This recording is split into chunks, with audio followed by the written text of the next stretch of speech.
بسم اللہ الرحمن الرحیم۔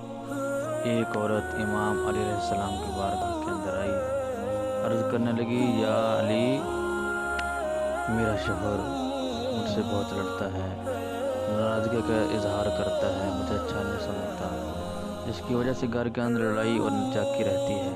اور یا علی، گھر کے اندر بے برکتی ہے، رزق کے اندر برکت نہیں ہے، کوئی ایسا وظیفہ بتائیں کہ میرا شوہر مجھ سے محبت کرے اور رزق کے اندر وسعت اور برکتیں ہوں۔ امام علی علیہ السلام نے فرمایا کہ اے اللہ کی بندی، ایک ایسا پل ہوتا ہے جس کے اندر اللہ رب العزت دعا قبول کرتا ہے اور قبولیت کا وقت ہوتا ہے۔